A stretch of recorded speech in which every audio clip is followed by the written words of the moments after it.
NASA, after weeks of data processing and what sources inside JPL tell us has been a period of intense classified internal debate, has finally released the images. These are not the grainy, albeit remarkable, images from earthbound telescopes or even Hubble. These images are from an instrument that was never intended for this purpose. They are from HiRISE, the High Resolution Imaging Science Experiment, orbiting Mars on the Mars Reconnaissance Orbiter.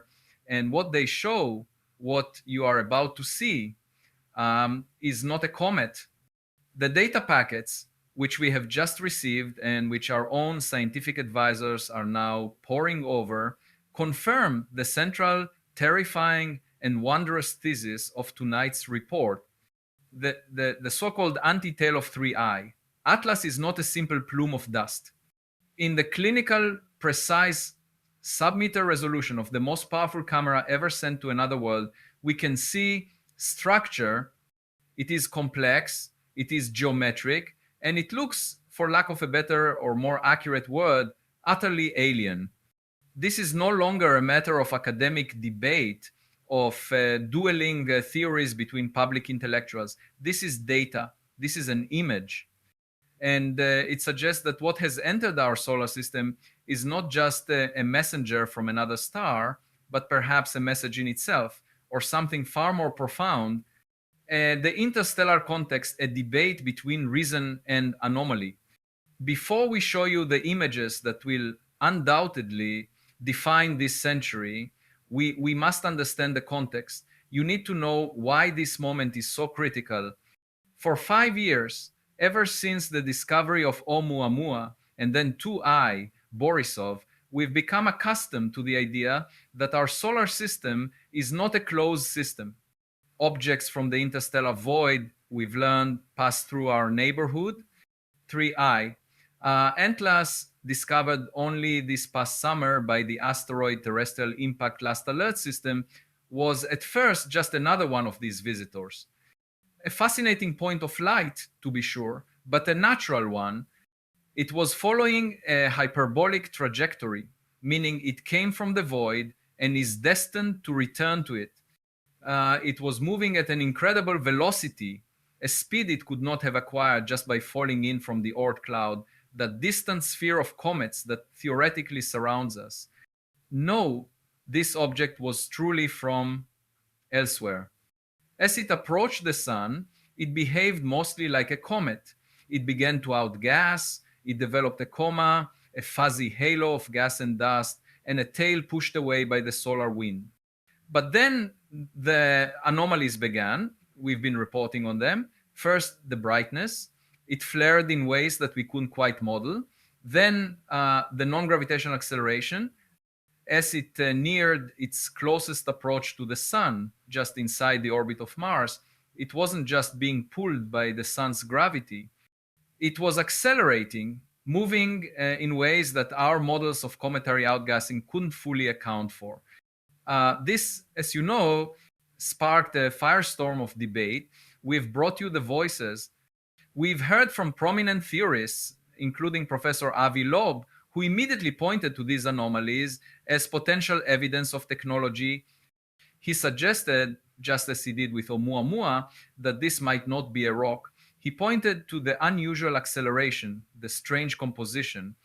And then in the other corner, we had the voice of profound, eloquent reason. We've all listened to Professor Brian Cox, who has argued so compellingly that we must not jump to conclusions. He rightly called the alien speculation drivel. He explained, as we've broadcast, that nature is infinitely more complex and surprising than our limited imaginations. He posited that this visitor was simply a different kind of comet, perhaps formed in a star system with a different chemical makeup, or subjected to billions of years of interstellar radiation that changed its properties. He argued that the non-gravitational acceleration was likely just jets of gas, perhaps carbon dioxide or water ice, sublimating in unusual ways. He told us, and we believed him, that this was a pristine lump of rock and ices, and that its natural origin was wonderful enough. And it was. That was the consensus. The scientific community, by and large, settled on this. 3I Atlas was an anomalous natural object. The debate was over until today, until Mars, until HiRISE. What we failed to appreciate was the sheer breathtaking scale of the other anomaly, the feature that ground-based telescopes could only see as a faint sunward pointing spike. They called it the anti-tail. This is the feature that tonight has invalidated every comfortable assumption we held.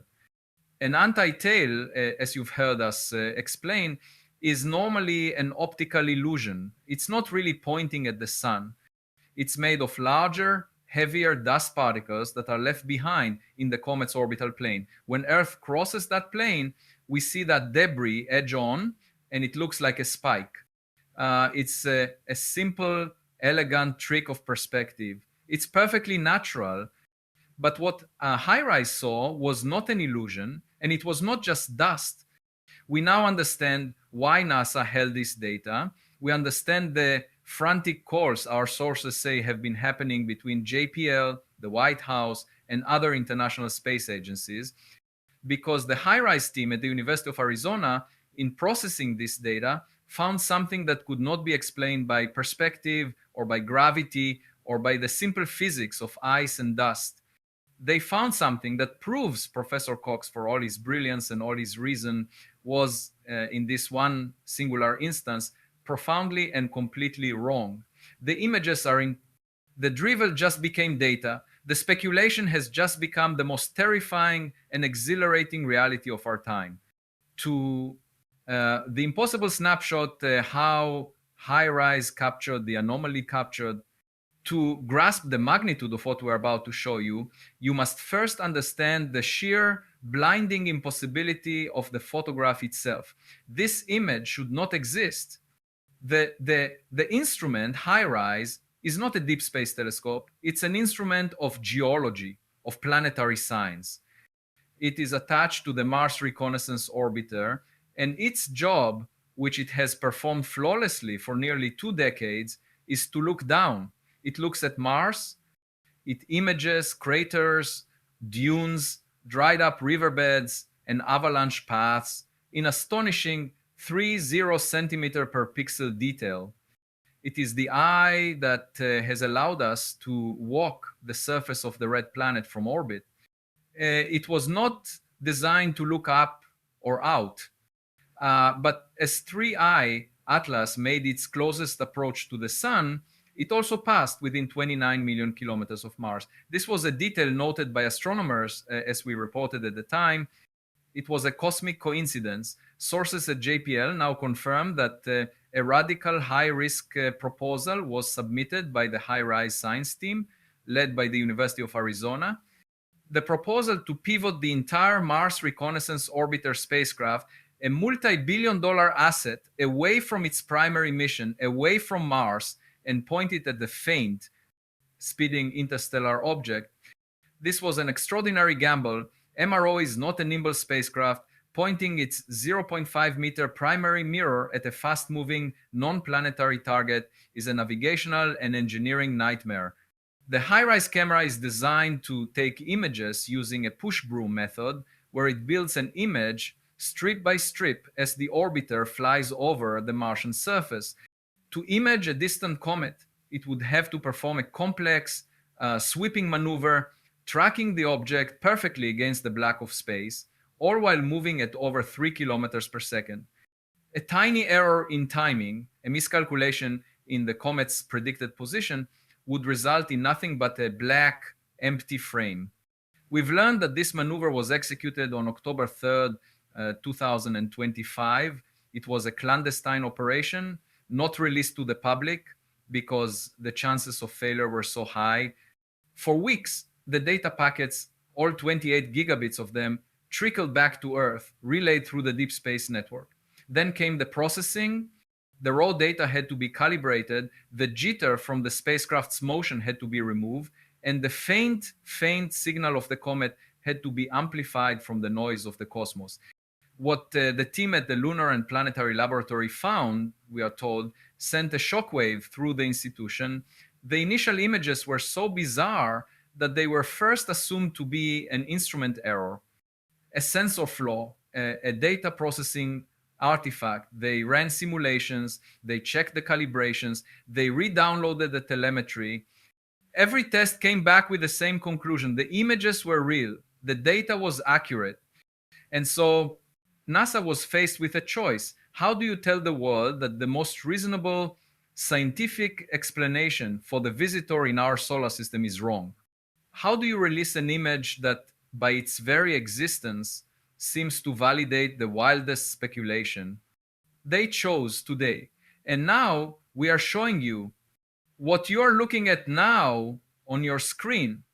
This is not an artist's impression. This is the HiRISE image of the 3i Atlas anti-tail, where we expected to see a diffuse million-kilometer long cloud of sunlit dust, a hazy, featureless spike. We see this. It is a structure, it is an intricate, lattice-like framework, impossibly thin and complex. We see nodes, we see filaments, we see what can only be described as a repeating geometric pattern. The anti-tail is not a cloud of debris. It is a scaffolding of material, and it is vast. The HiRISE image, which captures a 6-kilometer wide swath of this feature, shows a structure that is precise. It looks less like a comet's tail and more like a bridge or the filigree of a dragonfly's wing or a torn solar sail. The alien descriptor in our title is not hyperbole. It is a literal description. This structure is alien to all known physics of comets. It is alien to any natural process we have ever observed. It is a thing of purpose, of design, and it is breaking apart. The HiRISE image, our experts are confirming, shows multiple fracture points along these filaments, as if the entire construct was failing under the gravitational and radiative stress of its passage near our sun. We've just found the details that change everything. The HiRISE team, in their own press release, have used language we have never seen from a NASA document. They call the structure anomalous, non-gravitational, and of unconfirmed origin. This is the scientific community's equivalent of a primal scream. 3. Deconstructing the anti-tail, a structure that defies nature. Let's be absolutely clear about what you are seeing and why it is so impossible. We need to do this carefully. We need to follow the evidence, just as the scientists are doing. We need to be the rational ones, even in the face of this. A normal anti-tail, as we've established, is heavy dust. Think of it like a trail of gravel falling from a truck. The wind, our solar wind, can blow away the dust, the ion tail, and the sand, the dust tail. But the heavier gravel, the anti-tail particles, gets left behind right on the road, which is the comet's orbit. It's a simple gravitational process. That trail of gravel should be, by all laws of physics, a random diffuse cloud. It should be densest near the comet and fade out.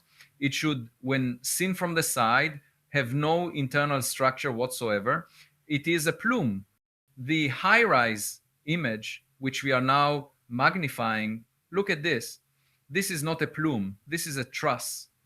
Our scientific analysts, speaking on background, have pointed out 3 factors that make this image a paradigm breaker. First, the geometry. What you're seeing is a repeating, almost crystalline pattern. We can clearly resolve long linear filaments, thinner than a kilometer, but stretching for hundreds. These filaments are connected at regular intervals by nodes or brighter, denser junctions. Natural forces do not create repeating equidistant nodes in a vacuum. Gravity pulls things into clumps. Tidal forces pull things apart. Solar wind pushes. None of these forces create a grid. This is the kind of structure one would expect from a support frame, something designed to be lightweight but strong. Second, the dynamics. This structure is not behaving like dust. The HiRISE data was taken in stereo, meaning the orbiter took one picture, flew on, and then took another from a different angle. This allows for a 3D reconstruction. And that 3D model, which we're showing you a render of now, confirms the anti-tail is not a flat sheet of debris in the orbital plane. It has depth, it has volume. And more than that, sources at JPL confirm the filaments appear to be under tension. They are not passively floating, they are connected. When one part of the structure is seen to move, it pulls on the others. This is simply not possible for a cloud of independent dust particles. This implies a material with tensile strength, a property that a cloud of ice and rock does not possess. Third, the scale versus the mass. The structure is enormous, stretching for, we estimate, millions of kilometers, yet it is also incredibly tenuous. The filaments themselves are so thin that any other telescope would have missed them, blurring them all together into a faint spike. How does such a delicate web-like structure hold itself together against the relentless force of the sun? How did it survive for what might be millions of years in the harsh environment of interstellar space? This is where we must return to the voice of reason, the voice of Professor Cox, and ask, what natural explanation could there be? We've asked our experts. They are struggling. Could it be some bizarre magnetic effect? Perhaps the filaments are made of fine iron dust aligned by a powerful magnetic field from the comet's nucleus. This is a hypothesis, but the HiRISE data shows no evidence of such a powerful field, and magnetism wouldn't create these nodes, this grid. Could it be sticky dust? Perhaps some exotic organic compound, a fall in like tar created by eons of radiation, is causing the particles to clump together like cobwebs. This is more plausible. This is the kind of surprising nature that Professor Cox would champion. It's a beautiful, naturalistic explanation, but it does not, our sources stress, account for the geometry. Cobwebs are random. This is a blueprint. What we are looking at, what HiRISE has so undeniably captured, is the wreckage of something. The comet 3I Atlas, the bright object we've been tracking, appears to be the nucleus, but the anti-tail, this structure, is not something that came from the comet. It is something that was attached to the comet. The non-gravitational acceleration that we've been debating for weeks, it now has a new stunning explanation. It wasn't just ice jets. What if this vast million-kilometer long structure was a sail, a solar sail, a craft designed to ride the pressure of starlight? This is the hypothesis that Professor Loeb has been championing. He was dismissed. He was called sensationalist. But tonight, this HiRISE image, this impossible snapshot from Martian orbit, has provided the first chilling piece of observational evidence that his drivel might be the truth. The image before you is not a comet's tail. It is a machine, a broken, ancient, interstellar machine.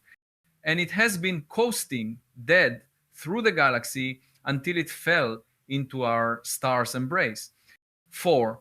The fragmentation and new light on a violent end. This brings us to the other key part of the 3I Atlas story, its fragmentation. We've reported for weeks that the comet has been breaking apart. As it neared the sun, it brightened dramatically, and then observers noted it had fractured into at least 4 distinct pieces. At the time, this was seen as a victory for the natural comet theory. Comets are dirty snowballs. When they get close to the sun, the ice holding them together sublimates, they spin up, and they crack. This is normal. This is what comets do. We saw it with Comet C 2019Y 4 Atlas back in 2020. We saw it with Shoemaker-Levy 9 before it struck Jupiter. The fragmentation of 3I Atlas was, we all thought, definitive proof of its fragile, natural, cometary nature. But the HiRISE images force us to reevaluate everything, including this fragmentation.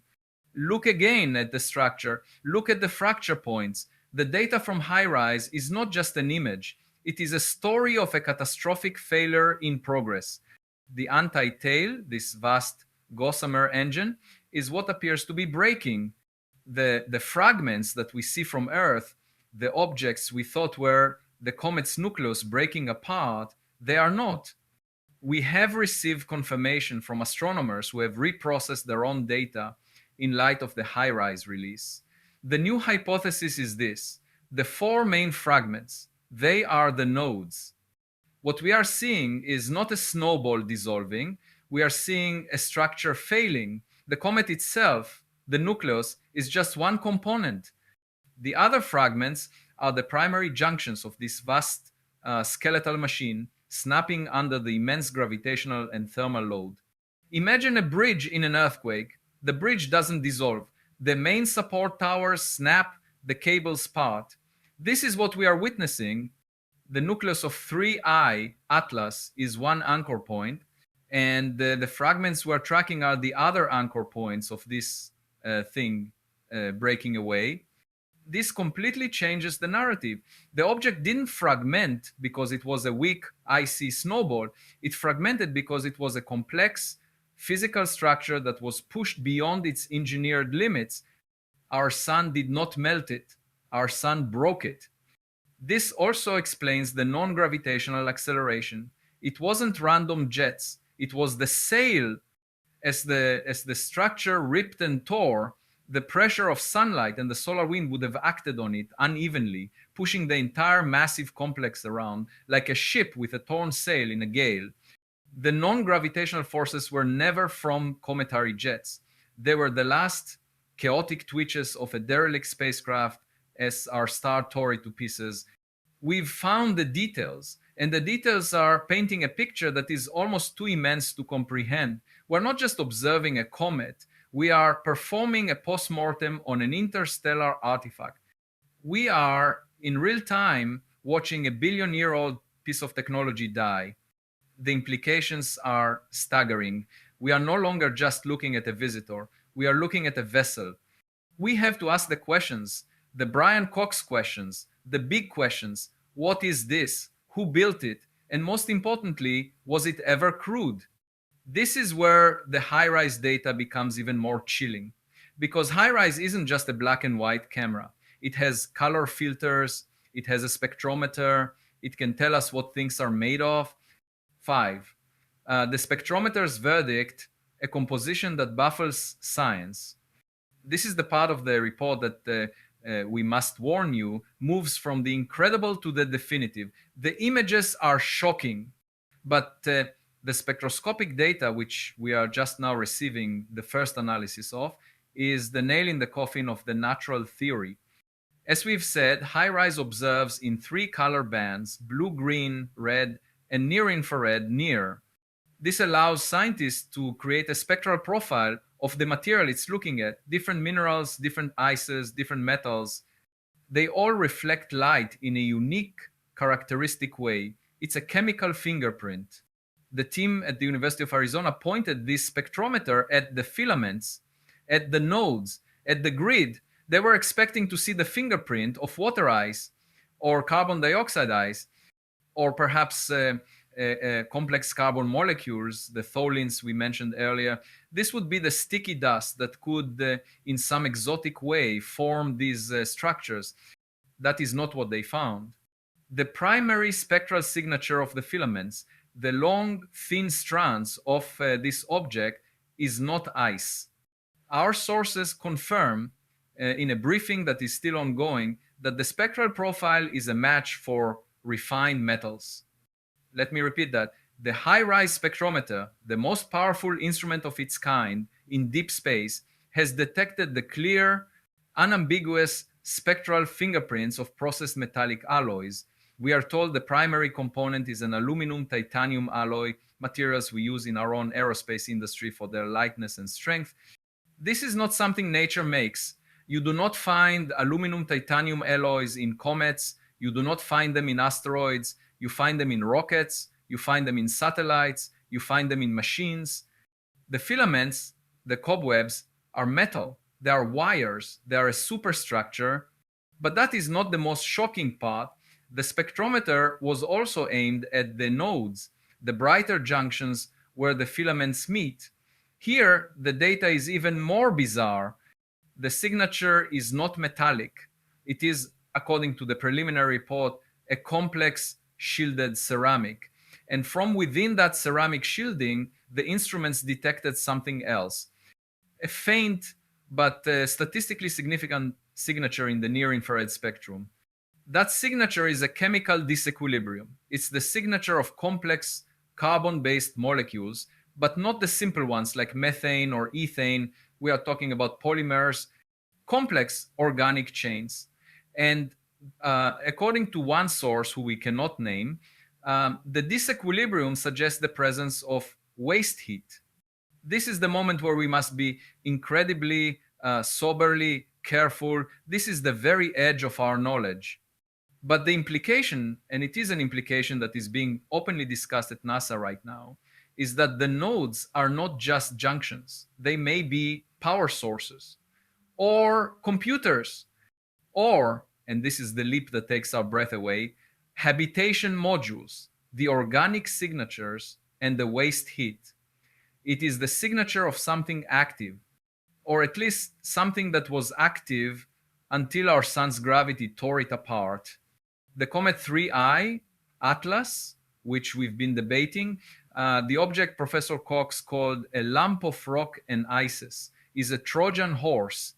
The real object is this vast metallic powered structure that was attached to it. The comet itself, the icy nucleus, may have been nothing more than a shield, a component, perhaps a fuel source, a repository of water and volatiles for a long journey. We are looking at a ship, an interstellar arc, a probe. We don't know, but we know it is not ours. We know it is not natural. The HiRISE images have done more than just resolve a fuzzy spike. They have resolved the single greatest question of humanity. Are we alone? The answer staring back at us from a broken grid of metal and ceramic, illuminated by the cold, reflected light of our own sun, is a definitive and perhaps terrifying no. 6. A new bearing, our place in a crowded universe. So, where do we go from here? The world will wake up tomorrow to this news. The scientific, political, and philosophical ramifications are frankly beyond our ability to process in a single broadcast. We are in a new era. The pre-HiRISE era of our history ended today. First, the science. Every telescope on Earth and in space that can look at 3I, Atlas is doing so.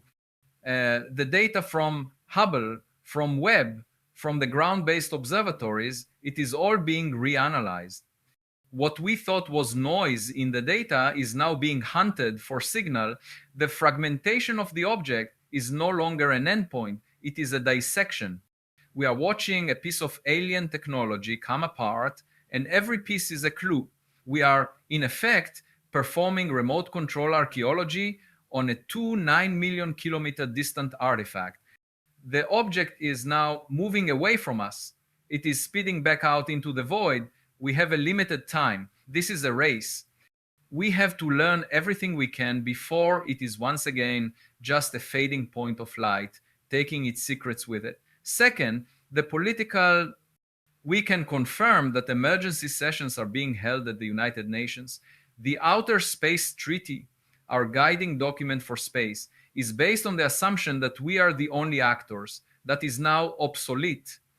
What does planetary defense mean when the threat is not an asteroid, but a piece of wreckage from a technology we cannot comprehend? What are the protocols? The questions are endless. But finally, and most importantly, there is the human question, the existential one, the one that Professor Cox so often and so beautifully speaks to, the wonders of the universe question. For our entire history, we have defined ourselves by our uniqueness. We are the thinking, feeling, building creatures on a small blue world looking out at a vast, silent, and empty cosmos.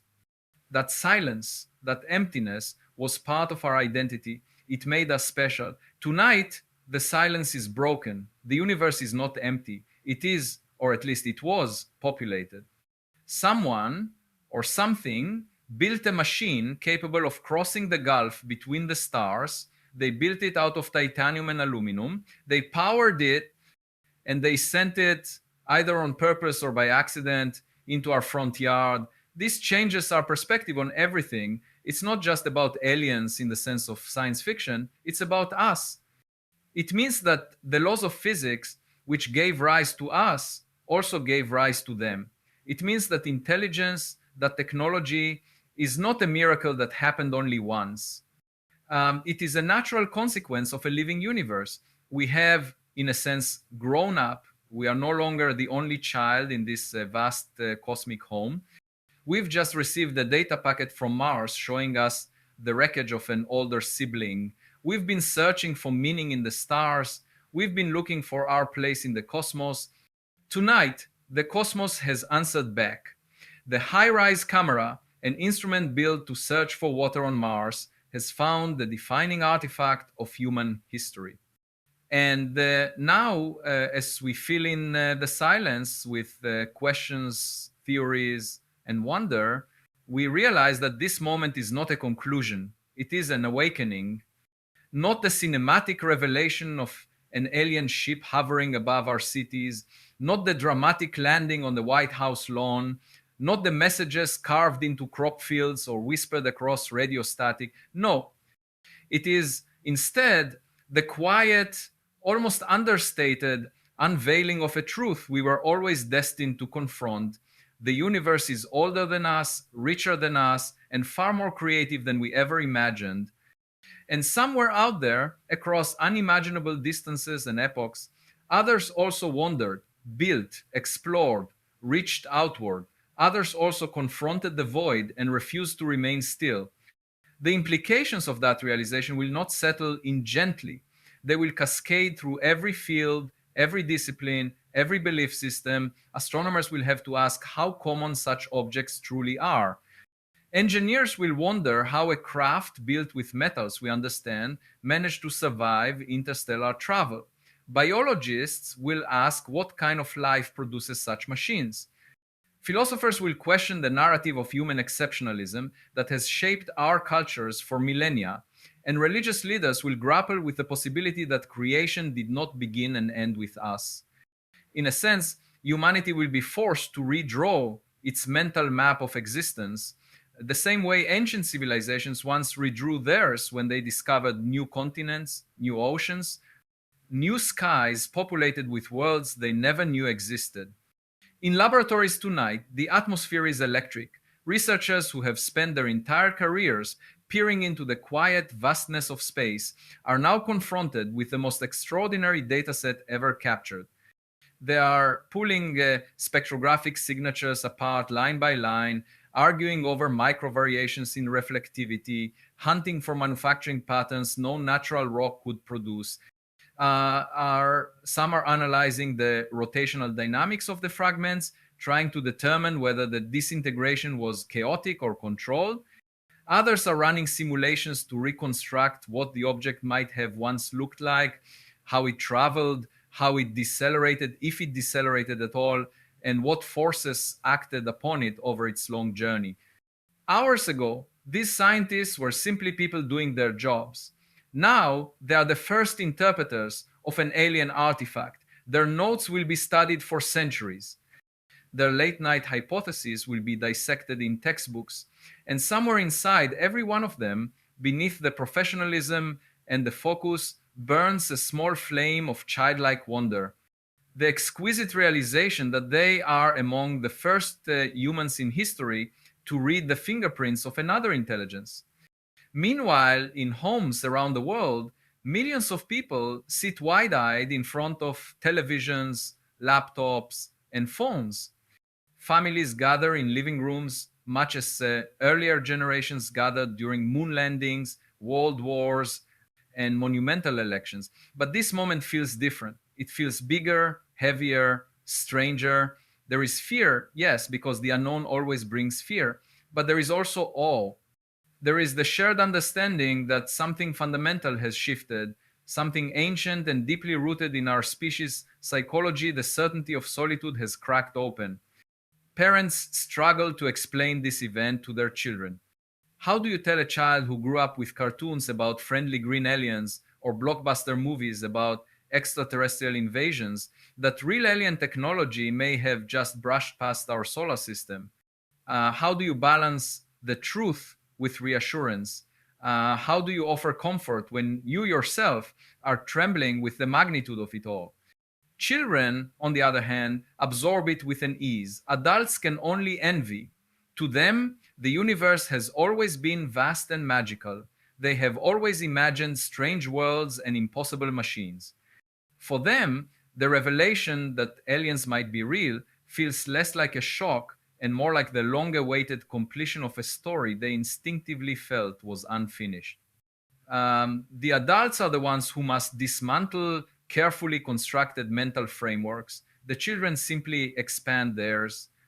And then there are the geopolitical realities. As governments scramble behind closed doors, the world's intelligence networks are suddenly being forced to collaborate rather than compete.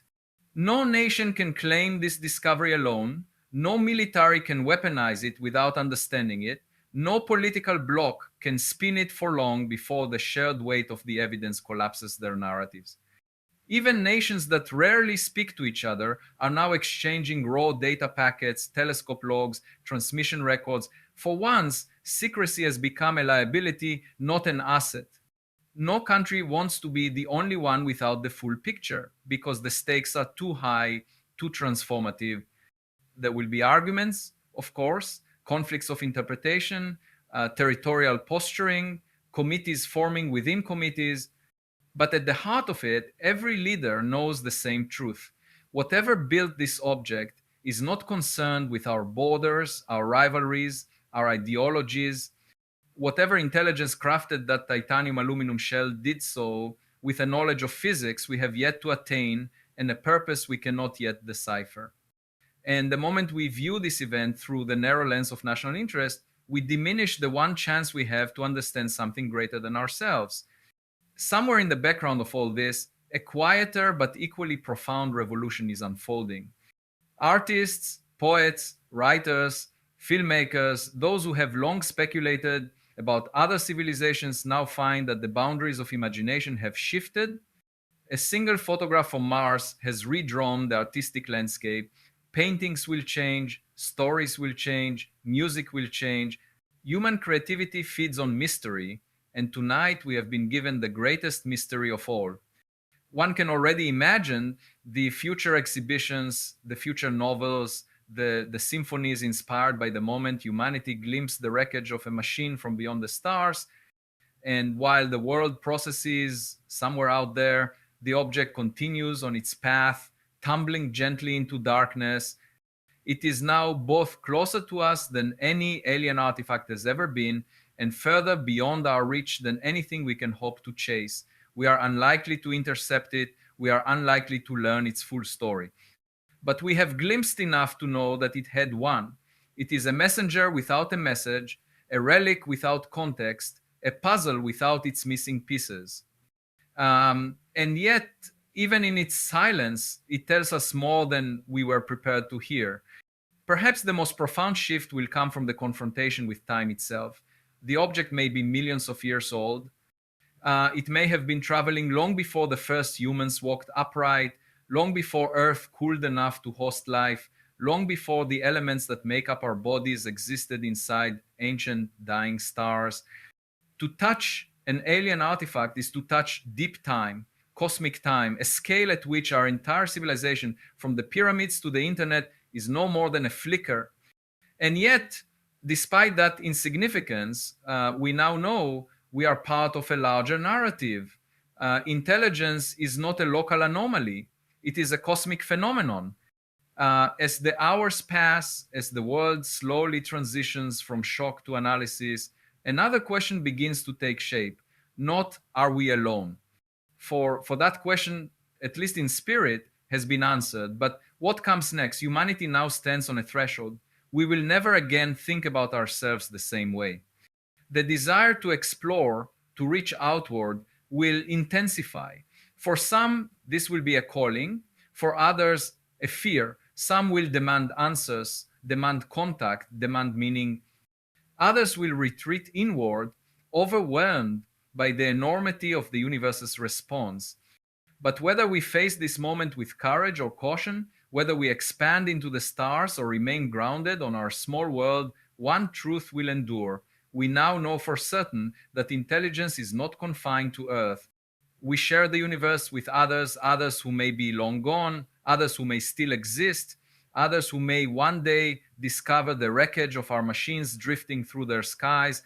And maybe that is the quiet beauty of this moment. We have always wanted to be part of something bigger. We have always searched for signs, for messages, for reflections of ourselves in the dark. Tonight, the dark reflected back, not with a greeting, not with a warning, not with a story, but with a fragment, a shard of a civilization that once, somewhere, somehow looked up at its own night sky and wondered what lay beyond. The artifact from 3i, Atlas, is moving away now, slipping from the reach of our instruments. Soon it will be a dim glimmer, then a point of light, then nothing. But the truth it revealed will remain. We may never decipher its purpose or origin. We may never know who built it or why. But we know this: we are no longer imagining possibilities, we are witnessing evidence. The universe has spoken, and not in words, but in metal and motion, in silence and distance. It has shown us that we are part of a larger tapestry woven across stars and time.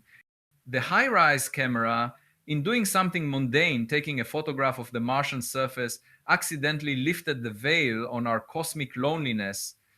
In that one frame, that accidental gift of perspective, humanity crossed its greatest threshold. And centuries from now, long after we have sent our own machines into the void, long after our descendants walk on worlds we can barely imagine, this moment will be remembered as the dawn.